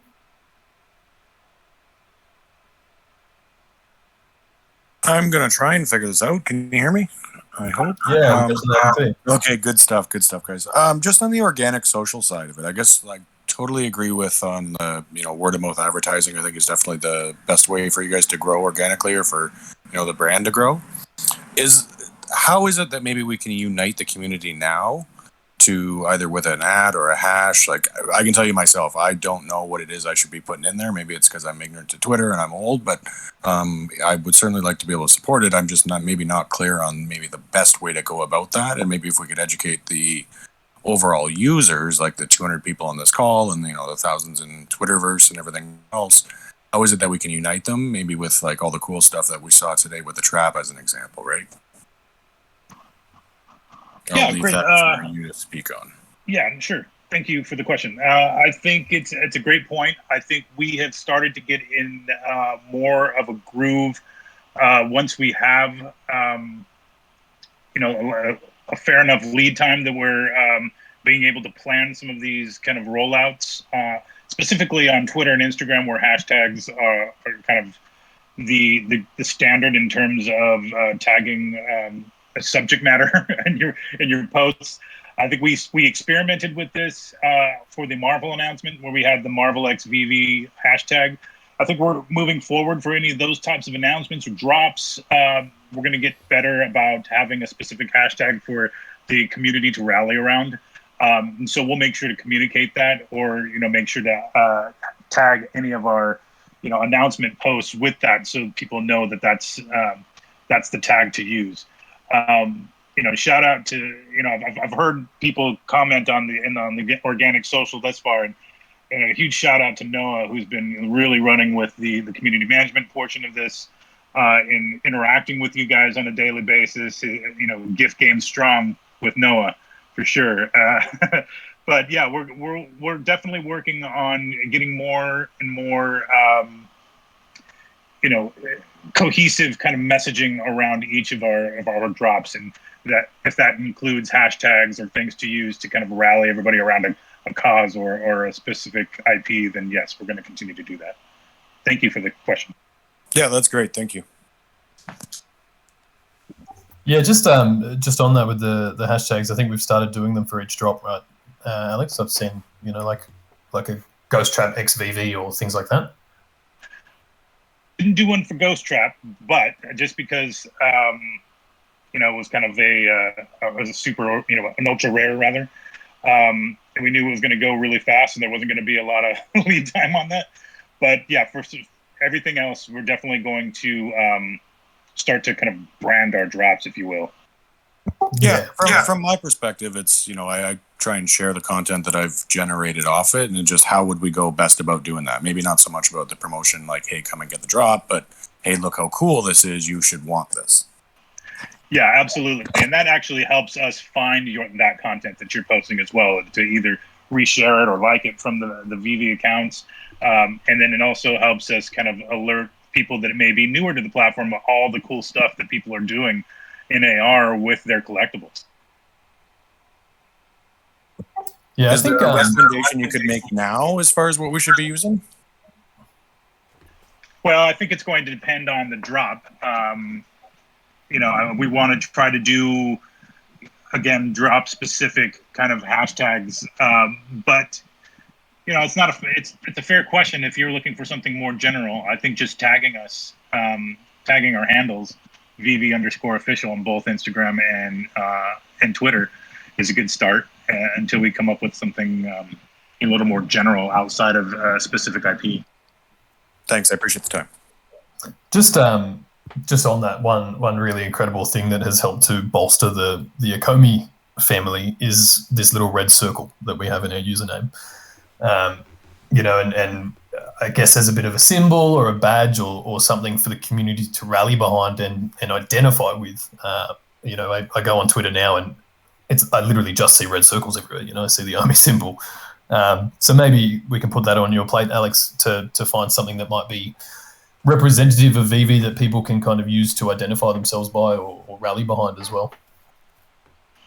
Yeah, definitely heavy metal fingers. Heavy metal fingers it is. Make it so. Well, solves it. But yeah, anything like that, I think, is you know, as you're alluding to, just something to really help identify by, and especially across social platforms. Yeah, it's a really cool way to do it. So bringing a couple more people up as well. Yeah, go for it if you've got a question. Oh yeah, I've got a community question actually. It comes from Cavell Anderson, the legend himself. So he basically wanted to ask when. Okay, I'm starting with a when question. Sorry. Yeah, I was trying to force myself not to use the word when, but it just came out. So basically, the question is, right? When will there be enough content so that the app is, I guess, more supported for 1 million users, going upwards to 3 to 5 million users, given that's kind of like the target on the roadmap? Just because at the moment, I guess if we were to have 1 million users today, a lot of them wouldn't really have very much to do. So I guess what kind of strategies are going to come into place to support a lot more users in terms of content? Might be a Trevor thing, depending on what's in the pipeline. I don't know what we can give away there, and maybe Alex, if you've got strategies on that front too. Sure. Let me chime in quickly. I think you know, from a marketing standpoint, it's really going to depend on us having a regular pipeline of content that's dropping. Right now, we're kind of doing as it comes in, as we continue to sign more and more licensors and IP. You know, eventually we're going to get to the point where we're going to have, you know, a fair amount of content that is happening any given week, so that not everybody is on the app at any given time, one time when around a specific drop. It's going to be, people showing up to buy whatever happens to be new that week, as opposed to, one day a week where we're doing a Thursday or Tuesday and Thursday rather. So I think we'll get there. It's obviously something that David and Dan are working very hard on, and they've been doing an amazing job thus far. I can't even tell you how insane it is, the amount of IP that they've signed onto the platform. Just coming from kind of the music world and licensing world, and knowing how hard those deals are to do with brands of that caliber. So shout out to them. But yeah, I think it's an ongoing process of getting things into a pipeline and having the licensors sign off on all of this stuff on an ongoing basis, so that we have a solidified schedule, so to speak. Yeah, and just I know we mentioned this a fair bit, but the licensors really do have the final say on everything that we do. Once Trevor creates these assets, or the teams that help him create them, like it does just back and forth consistently until everybody's happy with it. Even things at the last minute happen. Even perfect example, like the MGA release that went out yesterday. We were waiting until sort of the last minute for them to sign off on the press release and what they were happy with there. So yeah, as Alex said, we really are trying to get these things into a more structured pipeline, so that we can then build campaigns around them. People are aware of it. Your app activity is more spread out throughout the week, depending on the brands you like or the things you want to interact with. But it's that's an iterative process as well. So we'll continue to work on that. Cool. Thanks, guys. Yeah, I would also from the content side, it's trying to build out that to hit the sheer volume of content plus at the quality bar that we're trying to push to. And you guys are starting to see how the quality bar is going up with each subsequent release. I think in the next weeks, honestly, weeks and months, you're going to see that bar go even higher. And we're really trying to push it as hard as we can. But building out the not just getting the licenses, but building out the teams and building that content, getting it over to the licensors for them to give feedback and approvals, it just takes a very long time. And these assets they're expensive to build there, and they take a long time to build, but we will get there. And ultimately the goal is to build a team that wants to do that. I know I talked about it briefly last time, but the team of the content production team that we've assembled is pretty extraordinary, and they're really excited to be here. But they also it's still just to do assets that are this big and this complicated takes a very long time. It's just the reality of it. But it's coming. It's just we have to build up the pipeline of stuff coming down. Perfect. Okay, did you have any other questions on top of that, or we'll throw to someone else? No, that was the last one. Yeah, feel free to pass on. No worries. Now, TG Commander Viper, you've been in here a little while. Do you have a question there, mate? Or otherwise, I might just ask anyone who has had a question to return to the audience. I asked mine. You can kick me out.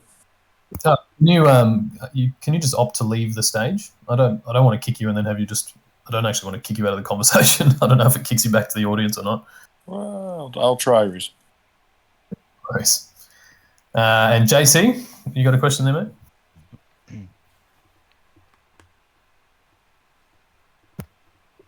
While we wait for that, maybe we'll go OMW, TFYB. Guys, can we make some names for these, please? Make my life easier next week. Let's throw to you. We'll go Toasty and then Moogly. Hey, I just had a quick question about the actual auctions in the marketplace. I noticed that it unfortunately changes the price to a lower price, and it makes it pretty hard to bid. Just want to know if that will be addressed in the future. What do you mean it changes the price to a lower price? Can you give me a bit more on that? Well, in the past, every bid, if you want to place a bid, it would be 10 cents higher than the current bid. But now on your device, it would be, let's say the bid's $100. When you press the bid button, it might start out at $15.35. I can confirm that, yeah. I had the same issue as well. I had to manually make my bid ready. Okay, all right, yeah. Well, that's obviously something pretty recent that's happened? Yeah, it's been like a week and a half. All right. No worries. Let me put that on my list. I'll ask the devs about it. Yeah. So basically, you're saying if the current bid is $100, then your bid should obviously automatically be 100 and something, rather than starting at 15 and then you've got to add it. Yeah, I didn't realize how much that 10 cents really did help until it was gone. Yeah. It's I'll find out about that. I know that it's funny because initially you have people. The feedback is like, oh, I want to be able to set my own amount to bid rather than just go in 10-cent increments or whatever it is. Obviously, the option was already available to up the bid if you wanted to, but I'll find out what the go is there. As far as I'm aware, it should be starting at the current bid at least to make your life a bit easier. All right, perfect. And also one more thing about the marketplace. I mentioned it before a few weeks ago in the AMA. If they will be able to, on iPhones, after you make a bid, you can't do anything for about 3 seconds. Just wanted to know if that will be fixed, because on an Android, it does work no problem. You can make a bid and then do anything after, go to the menu, look at another item, whatever the case may be, but you can't on an iPhone. Have you got you've got an Android and an iPhone? Like you've actually compared that? Yes. Okay. All right. No worries. I'll put that on the list too, and I will get back to you. Thank you. I appreciate it, guys. No problem at all. Also, welcome, Alex. I appreciate it. Thank you, sir. Nice. And take care, guys. Take care. I got a question if nobody else has a question. Yeah, if you want to jump in, Kyle, and then we'll go Mr. Moogly. All right, very good. Alex, I think Ultraman Day is coming up this Saturday. Is there any plans maybe to capitalize on maybe not that day specifically, but like in the future, things like that as far as that goes? In the future, absolutely. Yeah, those are things, I think I don't know if you caught, this last weekend was the anniversary of Back to the Future, so we put out a little something. But unbeknownst to me, everybody hangs on every word of, of those tweets. When I said who's taking their DeLorean out for a spin, I didn't mean to stir everybody up into a frenzy and a when fest of when it was going to be drivable. So apologies on my part for that. But yeah, I think building into an editorial calendar, all of those kind of dates around that may have significance for any of our IP or the digital collectible community at large, or even VeVe, just kind of holidays, whatever the case may be, building those into the editorial calendar so we can continue to mention those and highlight any content that we have or IP or collectibles around those specific anniversaries or dates or whatever the case is. Definitely want to get that into the fold. Thank you. All right. Toasty, NFTs, Toddfather, and then maybe JC or Moogly. I got some. Yeah, go for it. So I got two quick things. Just one, on the iPhone, you can't like send or receive gems or anything through the app. Is that being addressed, or do you guys even know about that? Yeah. You need to use the web wallet if you use on iOS. That's a Apple Overlord restriction. Oh, okay. All right. And then second thing is kind of just like a suggestion for the auctions. Right now, the way it is, like the end time is the end time, and like it just cuts off. And people kind of use that to keep the prices low and whatnot. Could you make it so like maybe like, or have you guys thought about extending that timer? So like after the last bid is placed, maybe like give an extra 5 or 10 seconds to see if anyone wants a bid higher than that. And then like that will kind of create like bidding wars and like more OMI will be burned. I don't know. I think it's definitely been suggested, extending that timer with every last bid or whatever. But yeah, to be honest, I think it's part of the experience. Yeah, like for 3 days that auction is up, is there. When it's going to end. I think that it's part of the fun of that is like, are you going to be the one that gets the last bid in, and wins that collectible? So if you I think it would dilute the experience and dilute the auction process if every single auction got extended every time someone made a last second bid. But look, it's an option. I never rule anything out, but I think at the moment we're pretty content to stick with it how it is. Right on. Thank you. No problem. Mr. Toddfather. Yeah, I got a question about the desktop version for the app. Yep. Are you worried that's going to give users another form of emulator that can be used for auto-clicking? No, it doesn't really change things compared to what's already taking place. Can you load up multiple instances of the web version? I honestly have no idea. We'll have to find out when we're a bit closer to. I don't think so. I think it'll all be the same if it's the same browser or the same thing. But yeah, multiple browsers then with different, like Firefox, Chrome. Yeah, but I guess by the same token, you can have multiple phones, right, with multiple accounts. Like I'm not sure what they're going to build in there to. Yeah, the thing is auto-clicking. You can't auto-click phones as easy as you can on desktops. Yeah, of course, yeah. But as Dan mentioned earlier, we'll continue to build in ways to try and mitigate those kind of things as well. I don't know if this question's been asked before, but with the vault, are you going to make it easier to load up duplicates? Because I have 50 copies of some, and it takes forever when the list closes after every drop. Trevor? I'm sorry, what was you have 50 duplicates of a collectible, or what do you mean? So I want to add a bunch of duplicates into the vault at one time, but it's really tedious when it closes the list after every drop. When you put one in, it closes, and you have to go back through 700 collectibles and do it again. That's an interesting. That's a usability challenge. I guess I'll make a note of that, or Reese, I don't know if you're making a note of that, but we can talk about how we want to handle. So you can select just like 10 of the same. Yeah, I understand what you're saying there. Yeah, I know that we're building in ways that you can move sets around together and things like that. But yeah, that's cool. To be able to select multiples. Are you gonna have a search box as well? Hello. I think eventually, yeah. I think we'll build that in eventually for sure. But I'll make a note of that just to say, yeah. I know the concept you're saying, like almost like if you're selecting photos on your phone, you can select multiple, exactly, and then send them. Yeah, that kind of thing. Yeah, all right. I got a bunch of Superman. I want to do like a massive vault, but it's so annoying doing it one at a time. Yeah, I guess there's obviously some UI that needs to be built in there because then when you drop them in, well, do they all? Yeah, are they all just in place and then you separate them? Or? Yeah, stagnate next to each other, left to right.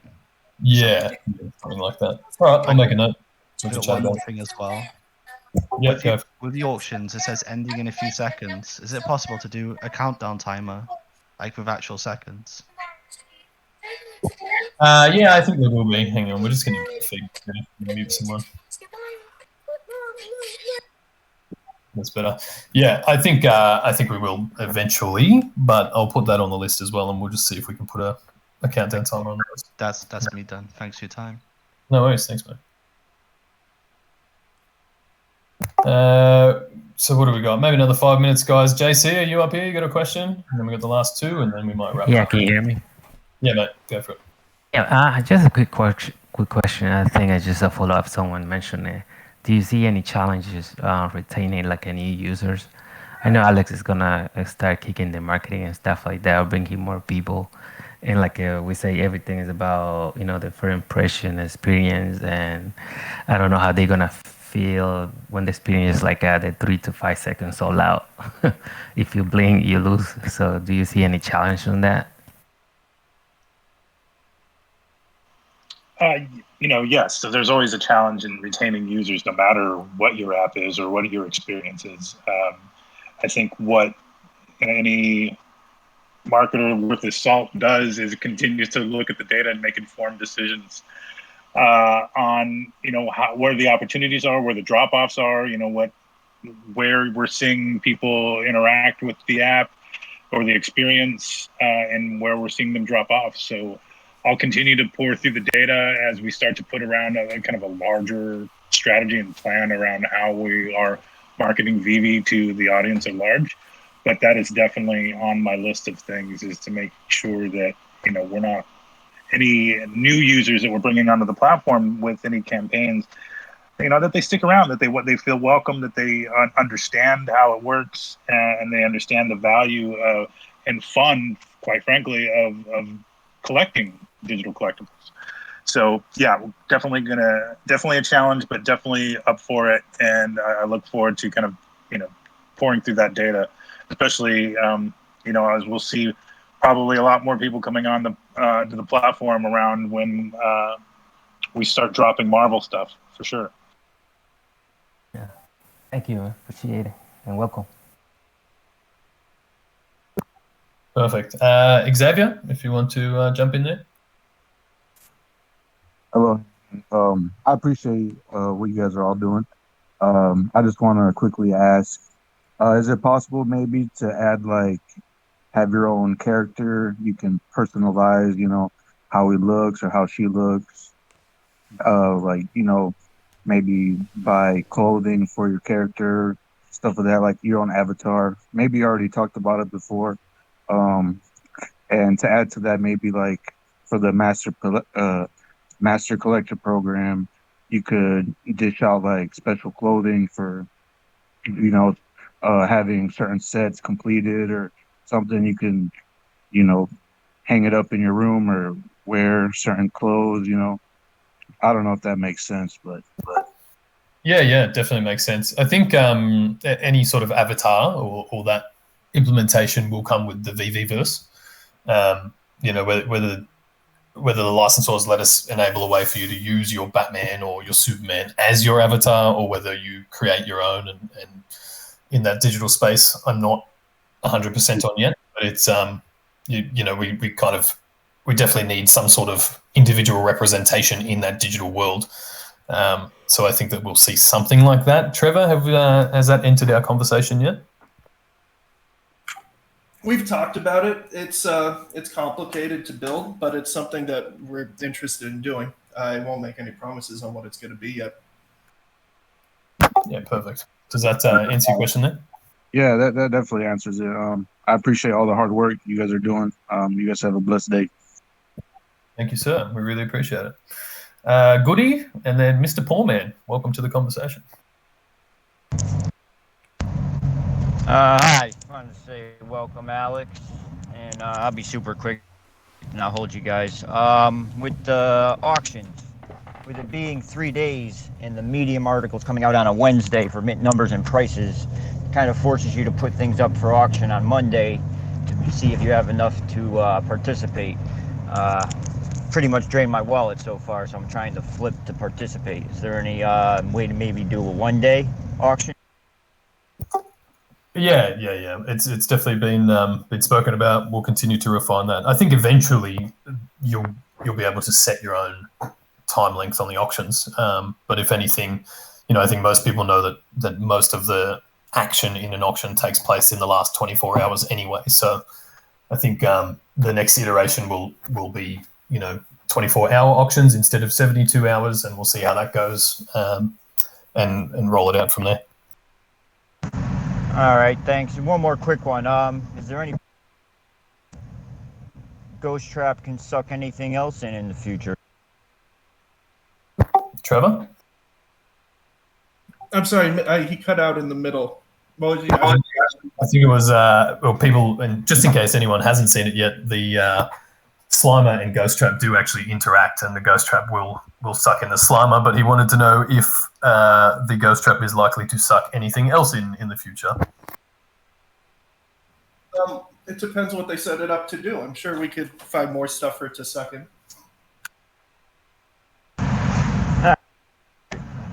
I was just curious if I needed a lumpy princess or not. Oh, you just think anything that floats maybe will be sucked Yeah, in. I think people were trying the Stay Puffed and trying to suck him in, and I commented on Twitter, his hips were too big. Too many marshmallows, eh?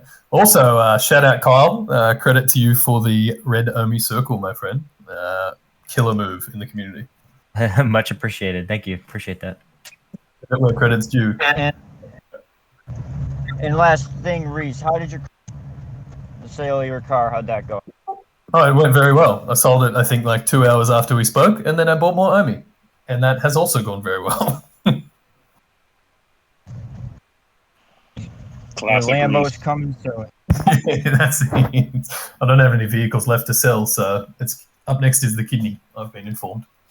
But we might throw to you, Mr. Poor Man, and then we'll wrap it up for the day, I think, guys. Hey guys, how you doing? Is the mic sounding okay? I've been having a lot of mic problems.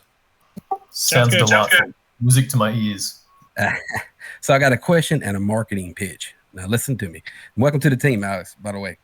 So let's just say you're on the beach, right? You're chilling with your girlfriend or your wife or both, however you roll, and you look up in the sky and you see this plane, right? And this plane is pulling this banner, and the banner says, "Come to VeVe, free beer." No, wait, stay with me. Stay with me.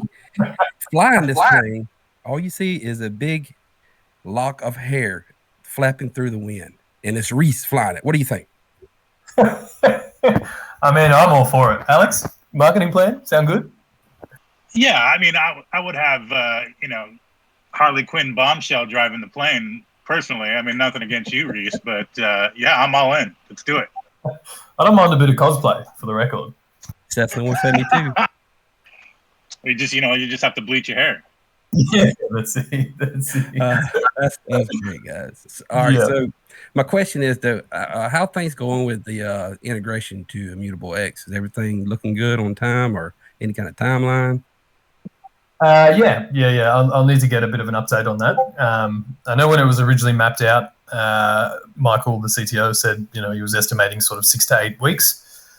That would put us end of this month, early next month. So I think, I know that the development is already underway. In terms of like the day that we say, yep, we're migrating now, or the token swap is open, I don't quite have the exacts yet, but look, best case, I think we're probably seeing it in the next 4 weeks. But I've kind of been saying to people by the end of August, just to be safe. I hope that ends up being a safe estimate. But it's underway. It's underway, and as soon as Michael tells us that we're ready to go, then we'll start rolling on it. That is awesome. Also, when Britney Spears, Trevor. Trevor, working on that or what? It's Britney, bitch. We actually got the well dolls just for you, poor man. I appreciate it, guys. Thanks, mate. All right, guys, we might wrap it up there. Just big thank you for everyone for showing up again. Thanks for recording. Thanks for all your questions and always being here. Big welcome to Alex. You guys will get to know him more, and you can follow him on Twitter. Alex, what is your Twitter handle there?